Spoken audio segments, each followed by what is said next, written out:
Expansion and economic cooperation top the agenda at this year's BRICS Summit.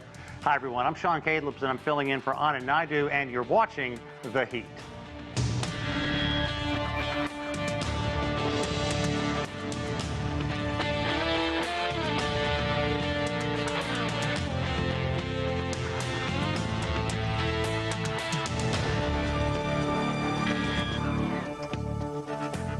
Welcome, everyone. The 15th BRICS Summit is well underway in Johannesburg, South Africa. The five-member group, making up Brazil, Russia, India, China, and South Africa, they're discussing expansion of the bloc, with dozens of nations hoping to join the group, a move that China is supporting. Chinese President Xi Jinping says he's confident the three-day summit will be an important milestone. Also adding some countries have arbitrarily blocked and suppressed emerging market countries.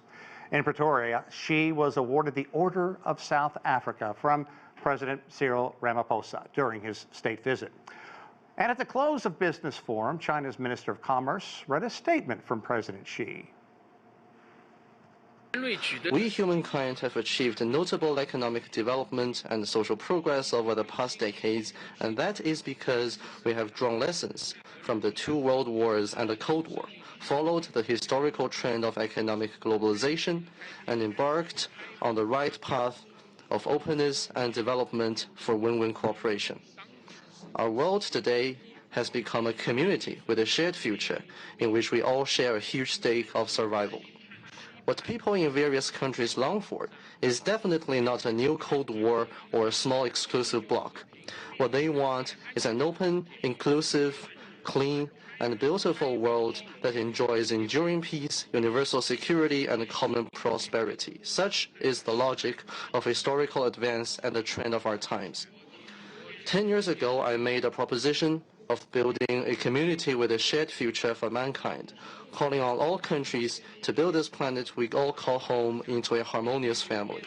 In the face of high winds, choppy waters, and even treacherous storms, we in all countries need to uphold the correct views of the world, of history, and of our overall interests, and act to translate the vision of a community with a shared future for mankind into reality. CGTN's Zhao Yunfei has more on Chinese President Xi Jinping's state visit in Pretoria. I'm in South Africa's administrative capital, Pretoria. Behind me are the Union buildings where President Ramaphosa has held a welcome ceremony for Chinese President Xi Jinping. The red carpet rolled out for the high-level reception of the Chinese leader. President Xi's state visit at the invitation of President Ramaphosa promises to mark a new chapter in the comprehensive strategic partnership between the two countries. The Chinese and South African presidents are celebrating 25 years of diplomatic relations between the two countries. South Africa also holds the distinction of being the first African country to sign on to China's Belt and Road Initiative. The two countries firmly support each other on their respective core interests and closely coordinate on major international and regional issues. President Xi was honored with the Order of South Africa medal after the meeting. The leaders of the two countries also oversaw the signing of several agreements on cooperation. President Xi says he hopes the trip will chart a new chapter of ties between the two countries. Zhao Yunfei, CGTN, Pretoria, South Africa. Okay, a lot to discuss in this half hour. Let's bring in our guest. And joining us from Beijing, Charles Liu. He is a senior fellow at the Taihe Institute and co-founder of the How Capital.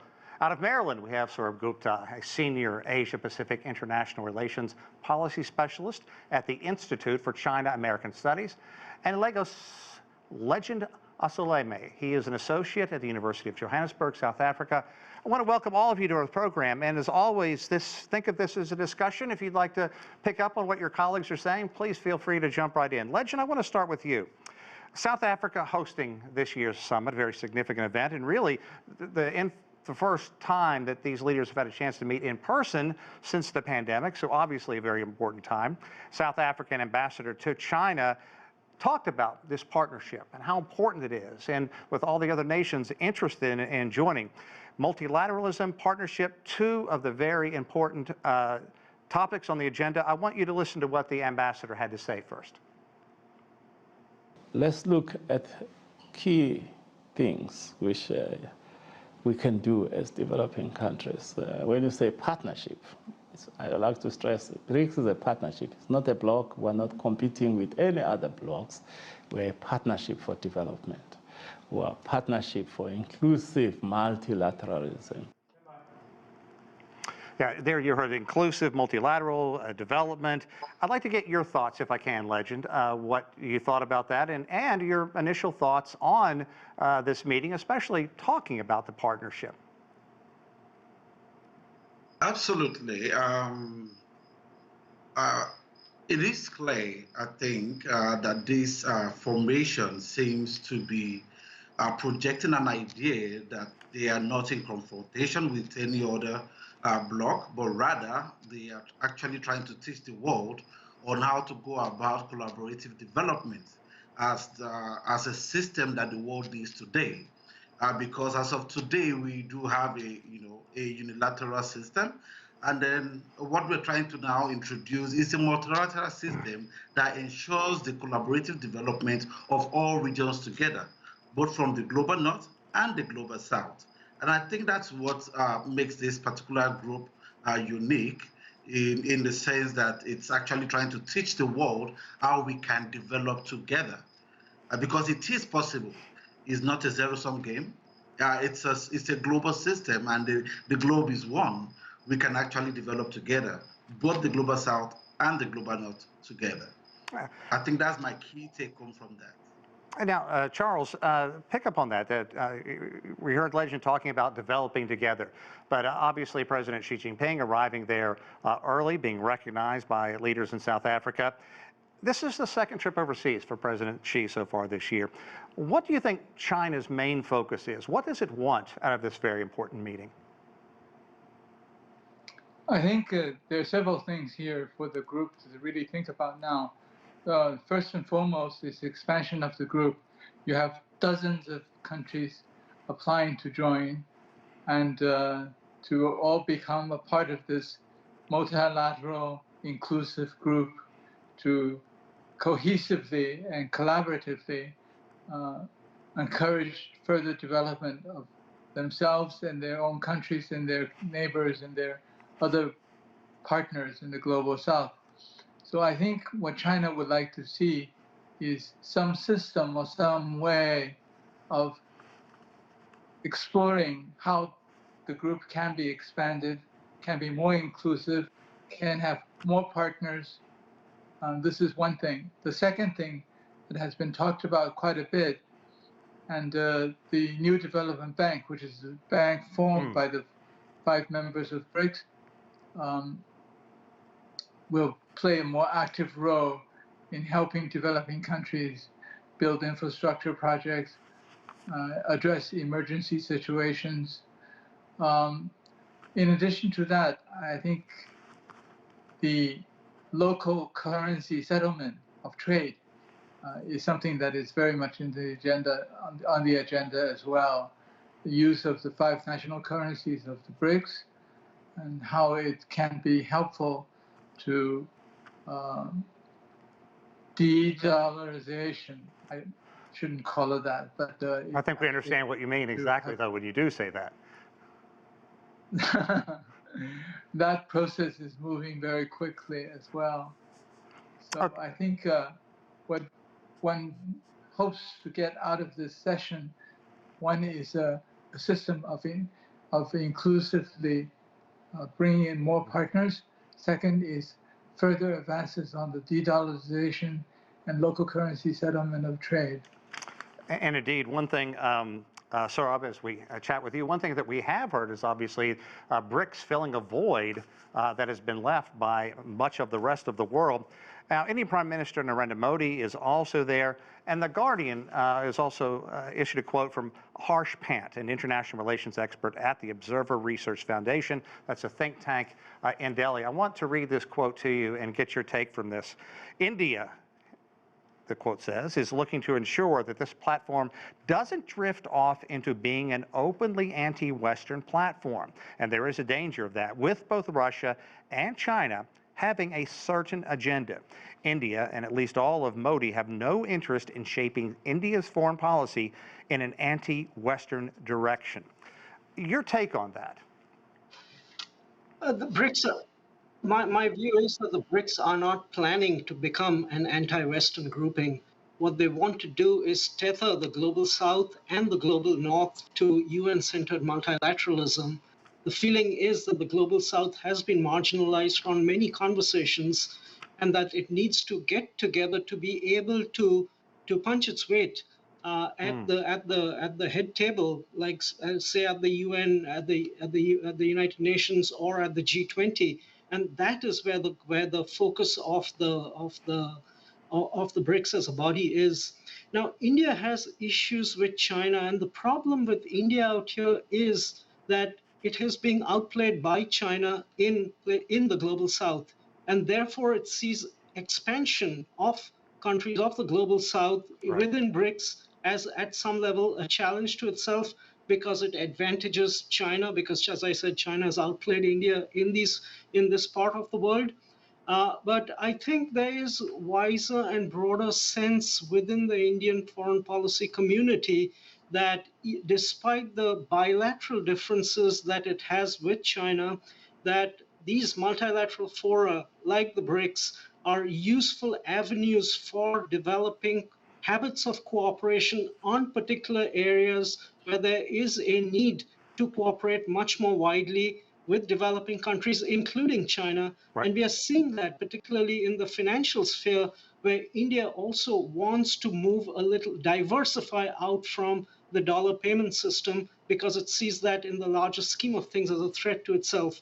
So yes, there are complexities out here, but I would again focus the point on BRICS being an avenue for the global South to punch its weight, to have its voice heard, and be able to shape outcomes at the large table of global multilateralism. You know, I'm going to steal your line, punch its weight and get a bigger seat at the table. I think that's very accurate.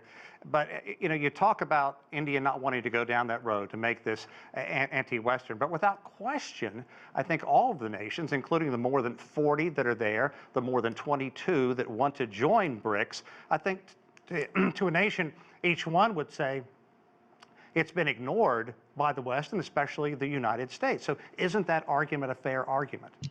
Oh, it is a fair argument, absolutely. And frankly, you know, in this, in the age that we're living in, I mean, the centralized choke points of the 21st century global economic, trade, technological, financial networks are becoming areas of major power contestation and are being weaponized. And the West really has a power over the financial and infrastructural plumbing of global finance and larger and more important networks. And so there's a fear that they are going to be sanctioned, going to be marginalized.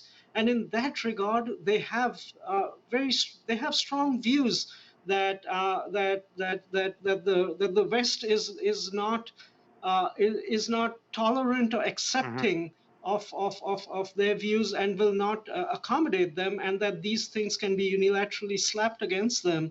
And we saw that to some extent even in terms of the voting with regard to Russia at the UN Security Council, where a lot of the countries condemned Russia. Some abstained, of course, but a lot of them, if I may just finish it, a lot of them then just stayed away from the part of participating in this business of sanctions, because they thought these are unilaterally enforced and one day can come to hurt them too. Charles, I want to follow up by talking about the fact President Vladimir Putin is taking part in this, but he's doing it via video. He has not traveled to South Africa, and one obvious important reason for that is because an ICC arrest warrant out for him because of the ongoing fighting in Ukraine. Now, if he did attend and go to South Africa, I can't imagine how difficult that would be, facing the possibility of arrest. Certainly, Russia's looking at this much differently than the United States and many NATO nations as well. But in a way, what do you think this is saying, that Putin is not there in person? Does he just not want to risk the possibility of being arrested and becoming a sideshow in all of this? Well, I think ultimately it's a question of giving face to South Africa, because the real difficulty is South Africa. South Africa, what does it do? Does it arrest President Putin?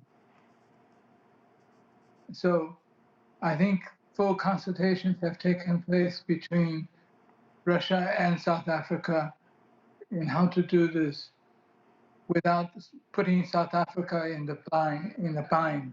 Yeah. So let's follow up this. Is in any way, do you think that the BRICS partnership, always so important, especially the last 10 years, is this partnership changing from being geoeconomic into geopolitical? Geoeconomic cannot avoid being impacted by geopolitical, unfortunately. Well, expand on that a bit, if you Right? will. Yeah, absolutely. Geoeconomic, okay. Take One Belt, One Road, the initiative from China that has helped build infrastructure, roads, ports, and power stations in many, many of the participating countries. And that's been blamed by the Western countries, especially the United States, as China seeking influence over developing countries. So any geoeconomic initiative is now being read, especially by the United States, as part of a geopolitical drive. And at Legend, obviously, this is going to become more important if indeed, some of the 40 nations that are there, more than 20 want to join BRICS. And let's remember, 10 years ago, it was just called BRIC before South Africa joined. Let's talk about this alliance. South Africa is agreeing to the expansion and invited 30 African nations to attend. Why do you think so many nations right now are so interested in joining BRICS? I think a whole lot of reasons are responsible for that. Remember, the Russia-Ukraine quagmire was more like a high opener for a lot of countries, particularly the developing country, and the seizure of the foreign reserve of Russia by the United States unilaterally was a big one for most countries in the global south. Africa, for example, the weaponized global financial systems led by the US, Africa's growing relations with Russia, the burden of a stronger US dollar on devalued local currencies in Africa, the imbalances in the petrodollar regime and its inextricable reserve dominance in African economic calibrations, and the US intransigence to options that consider a collaborative and transformational development for African countries in the current globalized economic structures will more forcefully make African countries to support alternatives to US dominance or US dollarized global economy. So I think most African countries see this BRICS Summit as an avenue for them to hide under an umbrella of the BRIC formation to actually reduce their dependence on the US-led global system. So I think I also want to connect this with the issue about currencies. While India is of the view that it's not an opposing bloc towards to the West, or so to say, but by default, the fact that these countries now want to be trading in their local currencies is by default already contributing to the dollarization of the global economy. So this is one good avenue for them to do that. And then you notice right now, the BRICS Development Bank is actually giving out loans in local currencies. 30% of them, at least for now, is now being given in the local currencies. Unlike before, when everything had to be dollars. And then when you take a loan in dollars from maybe IMF and the likes, in dollars, then these countries are forced to devalue their currencies, and yet they needed to pay back that with high interest rates. In a way, it doesn't make African countries to develop. So a lot of African countries are rushing down to that place in Pretoria today to try and breathe. And also we were talking with Charles just a minute ago about giving nations an important seat at the big table. To what degree do you think that BRICS has the potential to empower so many African nations moving forward? Legend? I think BRICS, it's like I said, it does have the potential to do that. One thing that has actually held most African countries down is their inability to control their future in terms of their currencies. And these countries are import-dependent countries, most of them. So being able to then trade in their own local currencies will actually be a good step in the right direction for them. And then that is what BRIC is bringing to them. Prior to this time, they could not do that. Imagine, for example, Nigeria cannot trade with its neighboring country, Niger or Benin, in their own currency. They had to change first to dollar. They had to buy dollar from USA to buy a product from their neighbors in Africa here. So I think this whole initiative is actually going to be a paradigm shift for, at least that's how most African countries see this. And then I think the potential is very high. Now, Charles, if people want to find out where President Xi Jinping stands on this, they really need look no further than an opinion piece that was written in Xinhua by the Chinese president. And I want to read you a quote from that and get your response here. Quoting President Xi Jinping, saying, now, since the United States has abused its global economic dominance for decades and failing to comply with White House orders would incur sanctions or financial blackmail, cooperation with BRICS in investment and trade without preconditions are more desirable to more and more countries. It is precisely because BRICS advocates openness and inclusiveness that it welcomes countries with different civilizations, systems, and development paths. I think that's very significant, Charles, talking about the development path. I think for development path, China has demonstrated one does not have to follow the development path of Europe and the United States, can find its own way based on its own civilization, history, and specific circumstances. Developing countries seek development. The developing countries, as we see in Africa, for example, has a lot of resources. I watched a video of an African commentator talking about we have gold, we have copper, we have coal, we have diamonds, but we don't have food. So it's absolutely essential that for African countries to continue to build its infrastructure and to modernize its industries and then to benefit from the resources which it produces rather than being further exploited by the former colonial powers. Now, in terms of finding its own path, I think Africa doesn't have to take the policy diktat of the Western institutions like the IMF and the World Bank. Like South American countries have suffered for many years by the diktat of the global financial institutions that's controlled by the West. And here comes the issue of whether or not we're facing the West. Why is there an expression of called the global South? Because there is a global North. And that means the formation of BRICS is a new form of geopolitical. Right. I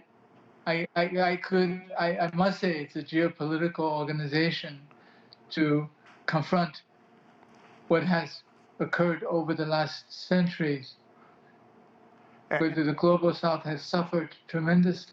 Yeah, and Charles, moving ahead, I got to make one quick correction. That Xinhua piece was written by Jinping. He knows that, I know that, now you all know it as well. But I want to follow up by saying President Xi Jinping has been promoting expansion since 2017, and some analysts are saying, really, this is China's way of increasing its political clout. Is that a fair argument?